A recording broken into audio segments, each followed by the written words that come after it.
নেত্রকোনা শহরকে যানজটমুক্ত করতে 2016 সালে চল্লিশা থেকে রাজুর বাজার পর্যন্ত 11.2 কিলোমিটার বাইপাস সড়ক নির্মাণের উদ্যোগ নেওয়া হয়। 2021 সালে শুরু হয় কাজ। সড়কের দৈর্ঘ্য 2 কিলোমিটার বৃদ্ধি সহ প্রকল্পের আওতাভুক্ত হয় 22টি কালভার্ট ও 4টি ব্রিজ।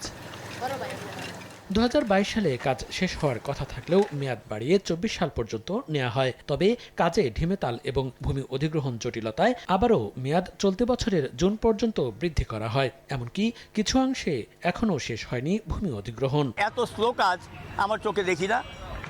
আমাদের কর্মকর্তাদের সাথে যোগাযোগ করে তারা বলে কাজ হচ্ছে, কিন্তু এখনও এটাকে পরবর্তী সময় রাজুর বাজার থেকে বাংলা ইউনিয়ন পর্যন্ত এক্সটেনশন করা হয়েছে। এটার জন্য আরও টাকা বরাদ্দ করা হয়েছে, কিন্তু আমার মূল কাজই এখনও শেষ হয় নাই। টাকা পয়সা কোনো কিছু নাই, ঠিক আছে, পাই নাই। এই 1.5 বছর ধরে জমি কুদায় তৈরি রাখছে।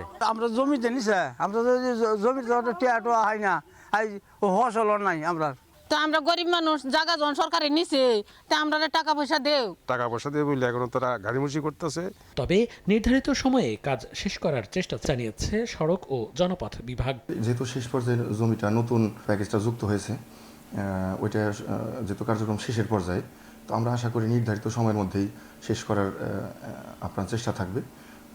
যদি এমন হয় যে অধিগ্রহণ সম্পন্ন না হয় বা ওই মুহূর্তে না হয়, সেক্ষেত্রে বাড়ানোর প্রয়োজন হতে পারে। 13.2 কিলোমিটার দৈর্ঘ্য আর 9.7 মিটার প্রস্থের বাইপাস সড়ক নির্মাণে মোট ব্যয় ধরা হয়েছে 296 কোটি টাকা। সময় সংবাদ, নেত্রকোনা।